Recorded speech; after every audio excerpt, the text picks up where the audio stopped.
Ladies and gentlemen, thank you very much for attending another episode of Way of the Warrior. My name is Trevor Martin, and I am the founder of RMF Coaching. And as you know from previous episodes, I like to go out into social media and I like to find warriors, modern day warriors, that are pushing back against this dark world by promoting goodness and kindness via their personal and professional life.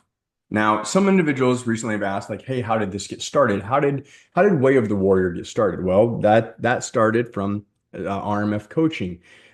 During the coaching times, and the different individuals, I started to hear certain stories, and I'm like, as we were going through the coaching process, like, I mean, that needs to be. Then I need to share that with other, with the world, with other individuals. That story needs to be told. And Cheryl, I got to tell you, I'm really glad that I came across you on LinkedIn. You have a story, and I'm excited for you to be able to tell part of that today. So thank you very, very much for being here with me on the show. Well, thanks for having me and seeking me out and finding me. Hey, It's no all good. problem, no problem. And before we hit record earlier, we were talking a little bit about some of the personal things and personal struggles that we've been through. And I'm excited for you to be able to talk about some of those things. But what I'm really interested in is a little bit of your past. And if you would take us back, take the audience back, right? We know that yeah, it hasn't always been this way. How did all of this get started? And what's a little bit of your backstory? I would think all of this got started actually, it was blown wide open by my last marriage, which was a marriage to a narcissist. Okay. Not with him anymore. Anyhow, he picked and picked and picked at me, my self esteem, my whole being. And when that actually was blown apart, it forced me to go backwards. Hmm. So, going backwards, I have got a, if you will, a trauma timeline, a Yeah. series of events that is like longer, like I said to you earlier, Trevor, it's longer than Santa Claus's wish list, like, Yeah. truly. But it made me realize some things about myself in that I didn't share anything that was going on with anybody.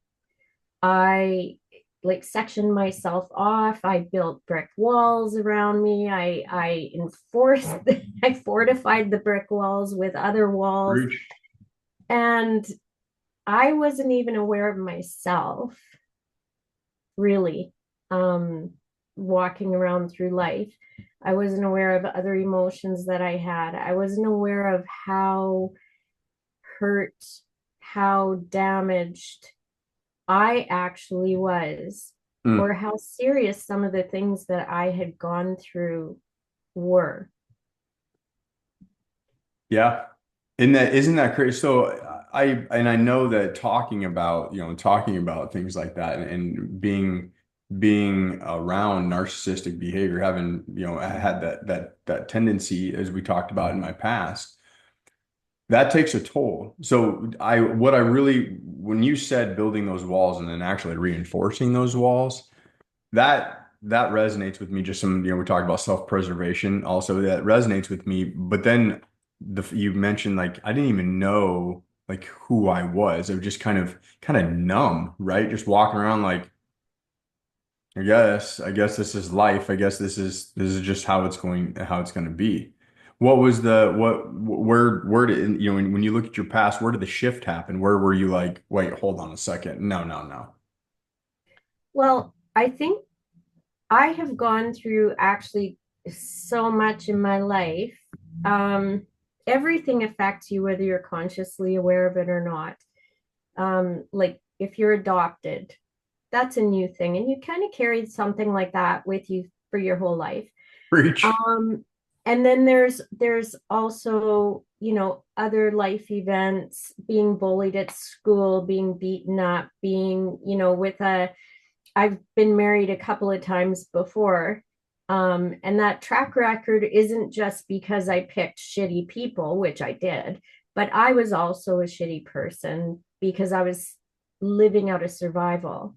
So I've had some abusive relationships. I've been a single parent. I lived a lot of my existence out of a state of fear, Hmm. out of, this is going to happen to you. You were told if you didn't do, like, I don't know, for an example, having an absolutely spotless house, your kids are going to get taken away. If you don't go to school, or if you don't get an education or a better job, you're not going to be worth anything.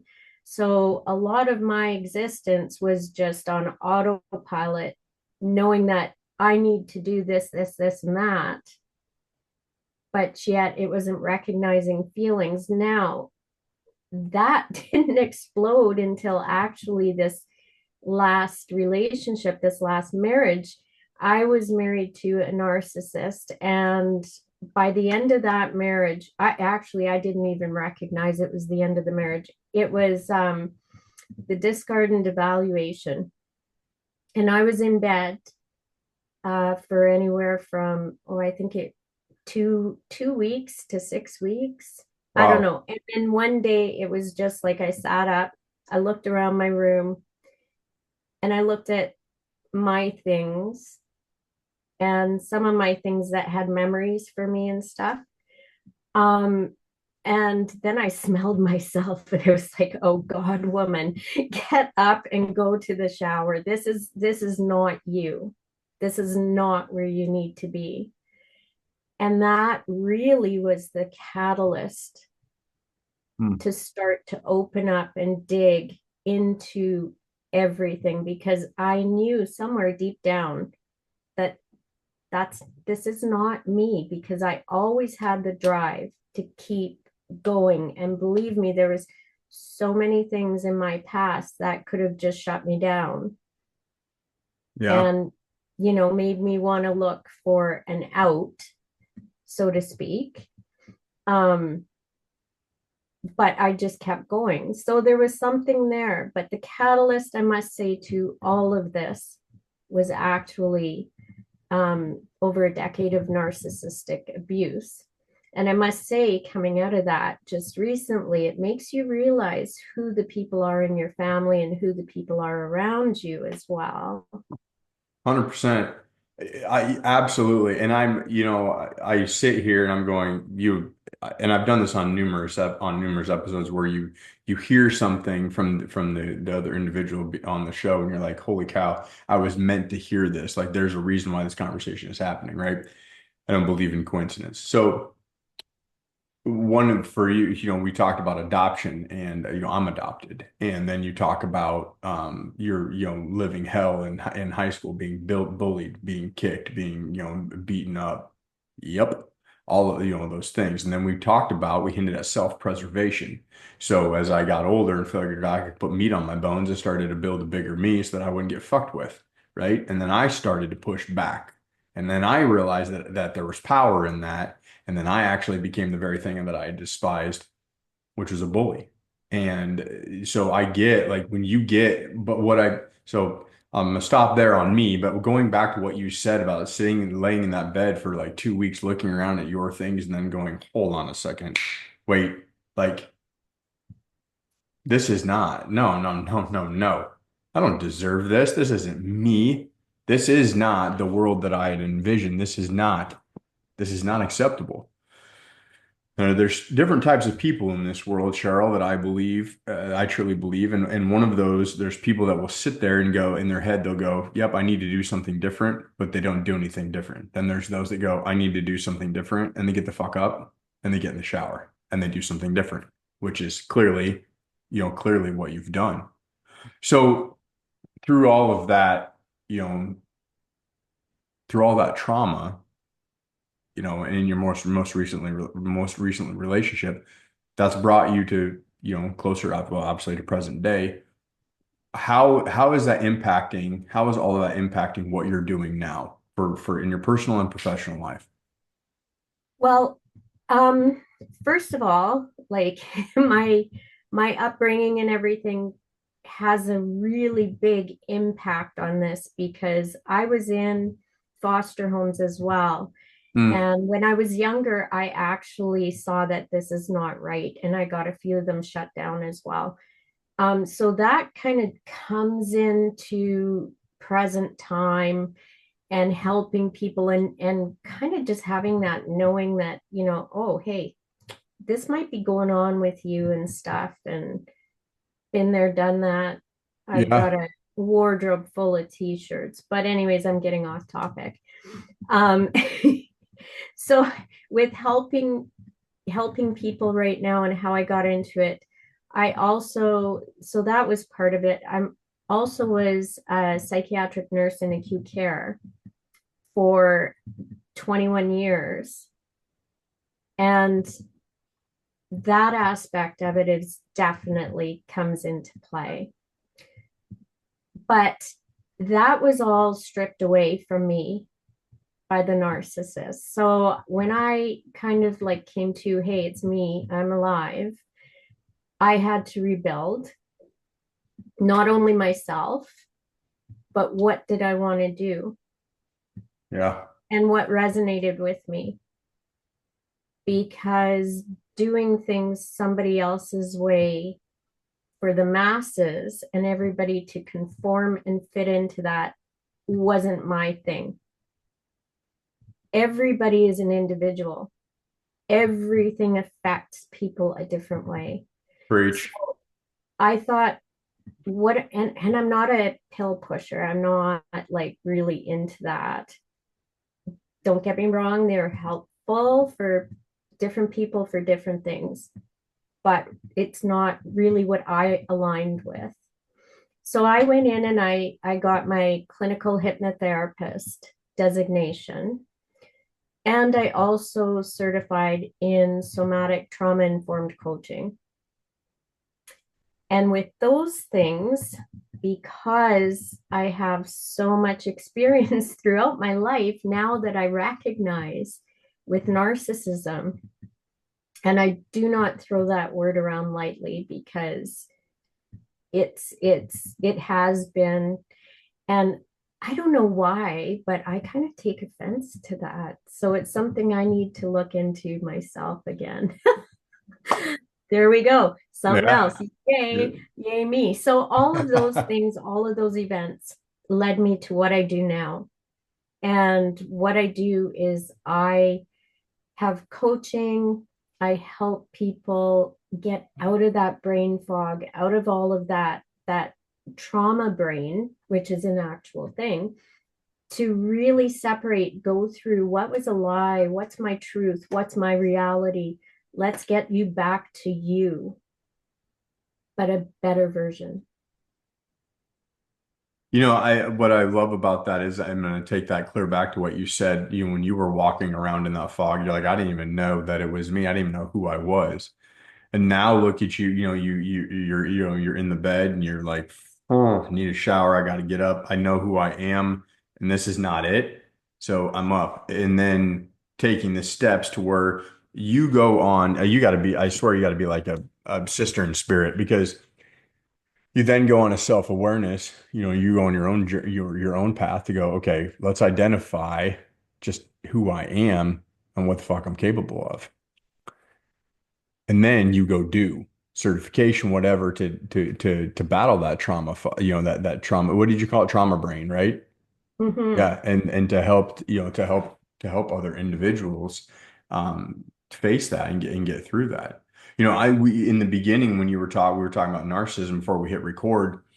You said, "Hey, Trevor, I don't know, I don't know if I necessarily, classify you as that." We're talking about, survival and things like that. And what's funny, within 30 seconds, you have me going in my head going, okay, I listen to what you're saying. I can relate to that. I can see that. So I thank you, I thank you for that. Because that means you're actually listening to me and the things that I was saying.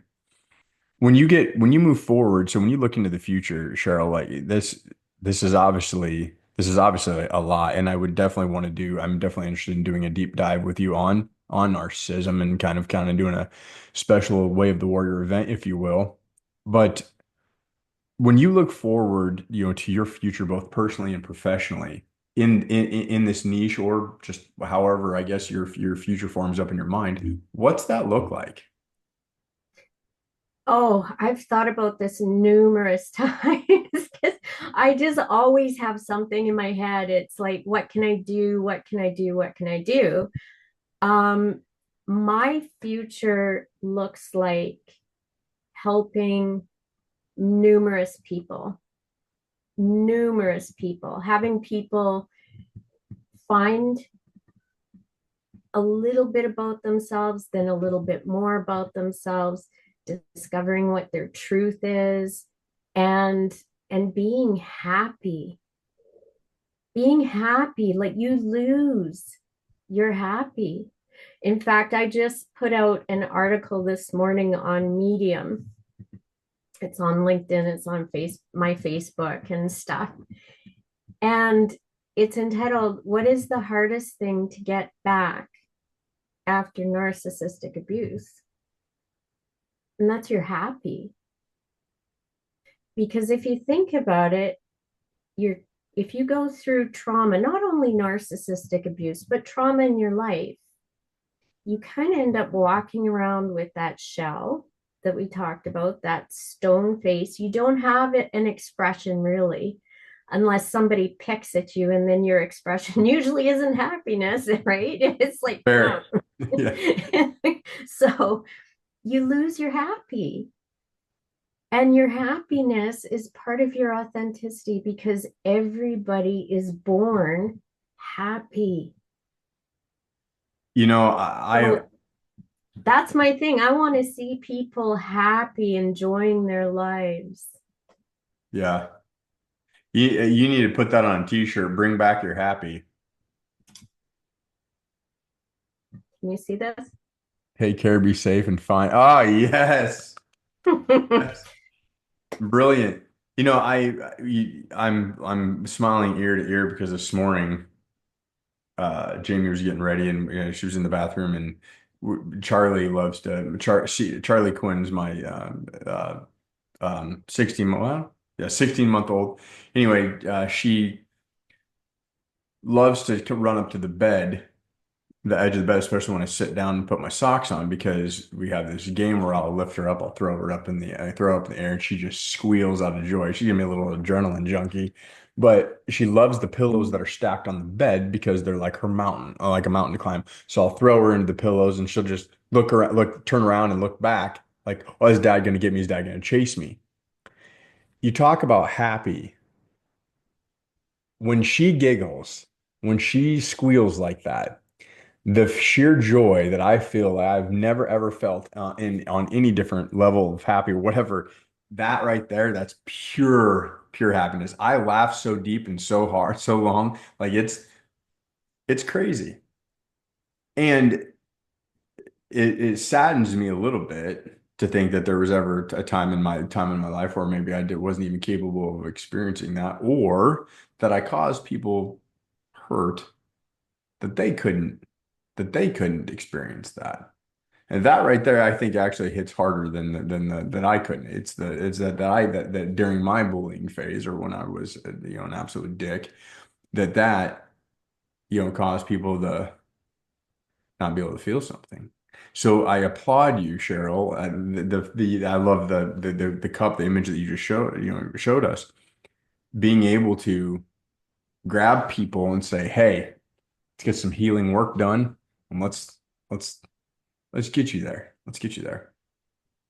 And like, to be real, none of this happens overnight. Oh, It's preach. it's it's a long, arduous journey, and you really need to be in it. You need to be in it. You need to show up. But you have to remember, when you're doing that, it's for you. Yep. So, with what you're saying about being a complete dick to other people, you were doing what you knew how to do in the moment.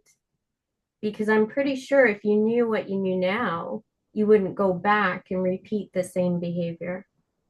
No, I would not.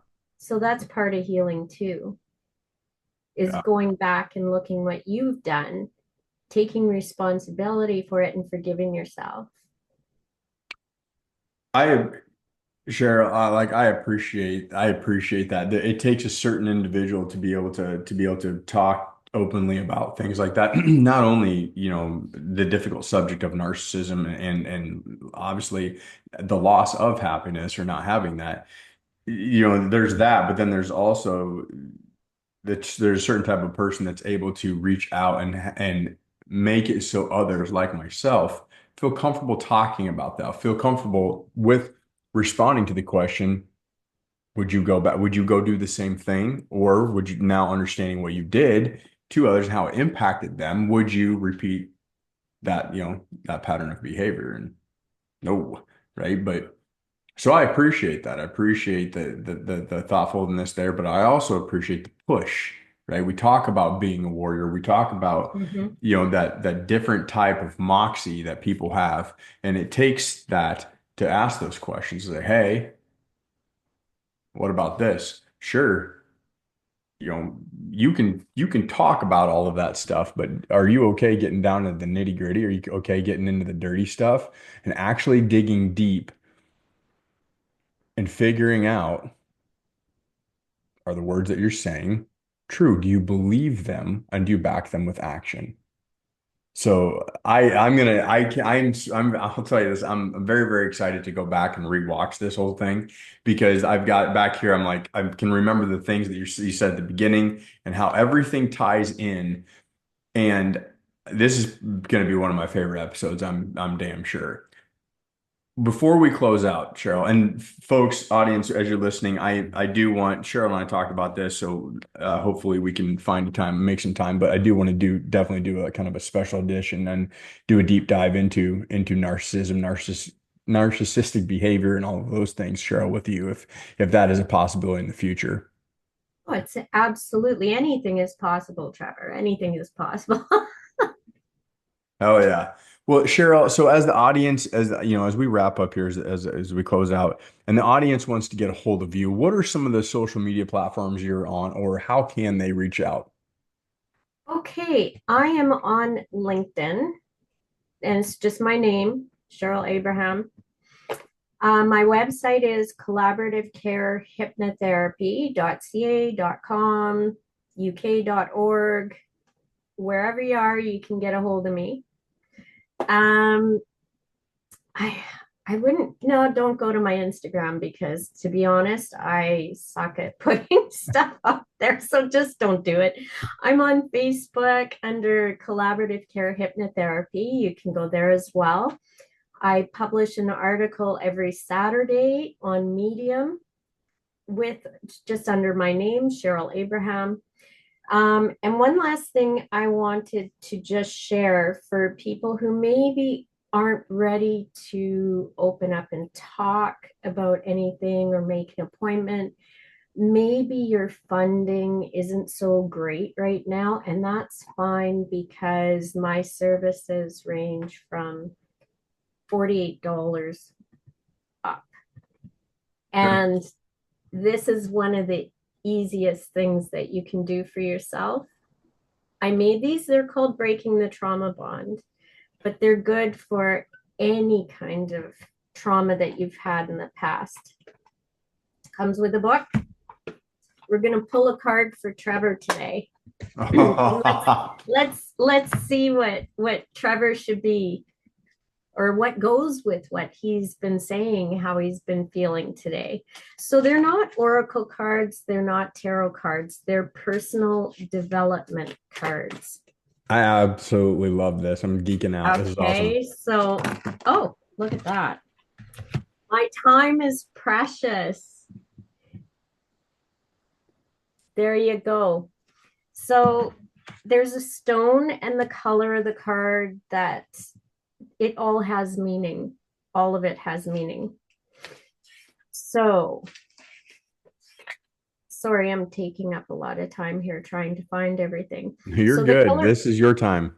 So the color orange, vitality, confidence, warmth, and a zest for life, a choice to move forward.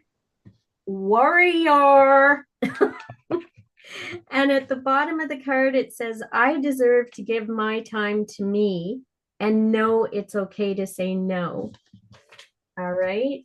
Okay. Now, let me just find this because there's more to this. And that was my one little kind of foible with the cards is I didn't number them properly. So then you, I just love the word that you or love the fact that you just used the word foible. well, people don't use words like that much True. anymore. Here you are. So your card number is 8. And Hmm. 8 is cause and effect, moving forward. Perfect. So the other thing about Wow. this little book is it is for personal development. So my time is precious. Here are the questions for you. Is there something or someone that I need to say no to? Hmm. What do I get from putting my needs before those of others? And why do I think that maybe others should come before me? And then there's a stone that goes with the card, and it's kunzite, protected to express your feelings and self.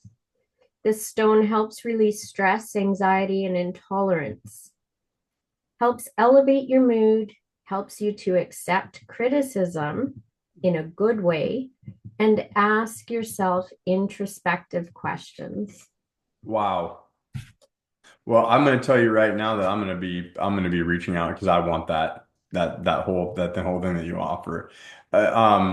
You don't. Like I said, I don't believe in coincidence, and I believe that certain conversations were supposed to happen, and the impact that that just had on me, especially given the number 8, which is and obviously the color orange, but the number 8 more so. So I'm intrigued, and I'll be reaching out to you to discuss that actually in more detail on a more personal level. But I appreciate the fact that you did this. And, it's beautiful, and I'm glad that people have the opportunity to be able to receive that from you.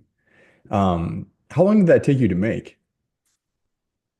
Oh, wow. To be honest with you, when I was first healing, this is probably within the first year and a half, I would say. So they've been around for a while, Yeah. but the first year and a half, I would say I sat down, I had an idea, and about 3 hours later, 4 hours later, the outline and some of the sayings and everything it was there. It was on paper. Let's go. And then, yeah, Well, that's also given me very or you were talking about inspiration for your Warriors card, right? That I dropped with that, your the shadow of your heroine, who you think with that type of warrior spirit that you are, behind you, in the shadow. That's given me definitely some fuel for to be able to help design that. So Cheryl, as we close this out, I want to say thank you very, very much for two things. Number one, being on the show, but more importantly, for who you are as a warrior, as a human being, and what you're doing for others. When we talk about the warriors of light, when we talk about those that are pushing back against that out there, that is you, my friend. That is you. thank you so very much. You're welcome. And Thank you very much for being on the show, audience. We're going to wrap this up. So thank you very much for attending. And if this resonates, make sure you hit subscribe because you know that there's other episodes that are going to be dropping. And please leave that feedback. In addition to that, stay tuned because Cheryl and I will be working on that special episode where we kind of kick back and discuss narcissism. That one's going to be fun. So yeah. everybody. Have a good day, and we'll talk soon. Later.